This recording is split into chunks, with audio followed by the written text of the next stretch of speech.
Let's move on and talk about the smoking ban. We were asking you to get in touch about this. The bill has just been published in the House of Commons today, making it illegal for anyone born after January 2009, so someone who's 14 this year, to ever be legally allowed to buy cigarettes in this country. Well, joining me right now is healthcare expert Soren Govid. Good morning to you, Soren. And also still with us is Benedict Spence as well. Now, you are a practicing pharmacist. You're also a health lawyer. Do you think this this ban, which effectively will mean in a few years' time that someone who is 18 won't be able to buy cigarettes legally, but someone who is sort of 18 in a day is able to buy cigarettes legally? Is that a good idea? Well, it's a positive step forward, given the lack of public funding when it comes to healthcare initiatives. That there's been year-on-year decrease when it comes to public health.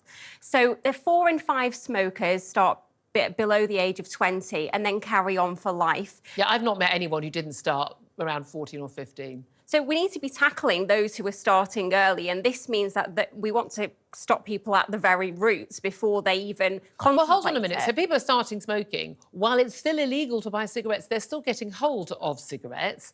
So, I mean, and you say that it was about funding. I mean, I do find it very frustrating. I see people, I stand in the chemist sometimes and see someone getting their free prescription for their nicotine patches or their nicotine gum. And you think, well, if you can afford cigarettes, you can afford nicotine patches and nicotine gum. You don't need to have government funding for this. It's all available. There are numerous websites to help you, numerous groups that can help you. It's cheaper to give up smoking than it is to smoke. Why on earth does the government need to fund anything?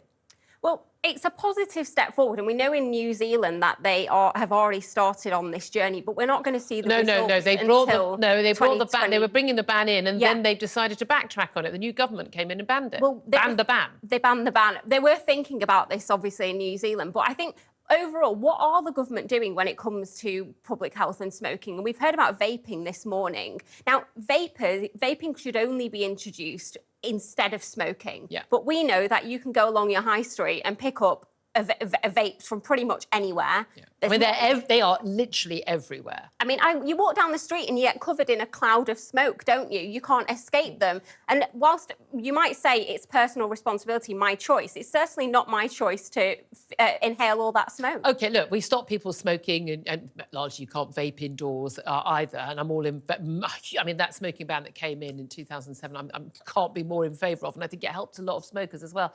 But the two biggest decreases in people smoking in this country have basically come about as a smoking ban, so it made it easier for people. They're not allowed to smoke in the pub or in the workplace. Just became easier to give up. But then, of course, it was the advent of vaping. I know so many people who've moved on to vaping. Not desirable, but better. So much. We know it's not completely, health cost free, but it is so much better. But you can deal with the issue of, I mean, this law is going to bring in, a ban on disposable vapes because it's more likely to be kids using them and the brightly coloured and the flavour that the teenage girls like. But you can tackle this by simply enforcing the law as it exists currently, which is that you ain't allowed to buy this stuff if you're under 18. Why don't we just enforce the laws we already have? Well, at the moment, when you go along the high street and those vape shops, they have no duty of care to tell anyone about what exactly is in those products. The fact that you can get cherry flavoured and cola flavoured, we shouldn't be seeing them marketed to young people. So I think anything that tackles that's a positive step forward. With cigarettes, for example, about 1 in 4 cancer deaths because of smoking. It's a preventable illness. But OK, there's a difference in the 1950s when people are starting smoking, even probably up to the 70s, and people were told, I mean, the adverts are extraordinary. Literally, it's healthy to smoke.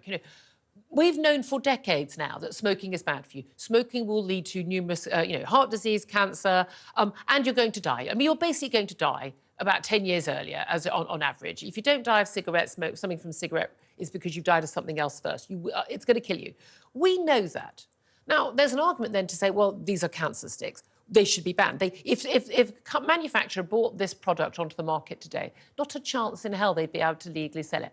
But they exist, they're happening. Smoking is now down from vast majority of adults doing it to a tiny percentage are doing it. Vaping has helped with that. Do we need any more than that? Can't we just accept that sometimes people will make bad decisions about their health and they're allowed to do that?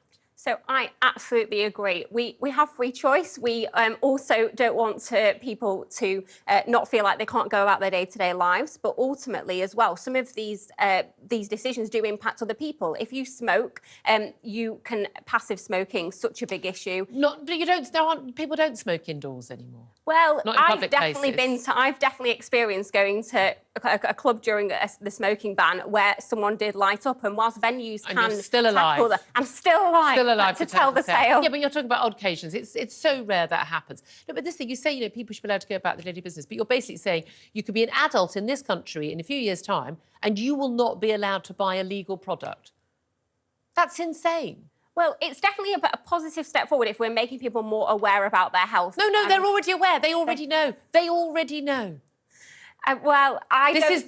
This is just nanny state stuff, telling people what they can and can't do, and you know what's next. A complete ban, and Benedict said earlier, they're going to come for the alcohol as well next. Well, alcohol definitely wouldn't be approved now, would it? If it was. Benedict, they're going to come for alcohol next, aren't they? You tasted it. It's great. I think it'd be approved. I think, look, what this boils down to, as you say, that this is eventually going to be a total ban because that'll, by necessity. What that then does is it pushes the trade into the arms of criminal organisations. This country is already awash with illegal drugs, so much so that the police simply don't bother to respond to the majority. And smuggled cigarettes. And cigarettes, because they don't cause such a social issue as drugs do. What are the odds that they're actually going to respond to that? It just puts money in the hands of criminal organisations. Come on, what do you say to that? Well, I think the police have got enough to do. I would agree with that. I mean, I've experienced abuse in the pharmacy, and you can't get someone to attend because they're so busy. There's always going to be whatever drug or alcohol, even drugs, medical drugs that people do try and obtain them illegally. It's not going to work. And again, they're going to come for my booze next. Coming up in the next hour. Big thanks, by the way, to Thorin Govind. Thank you for that.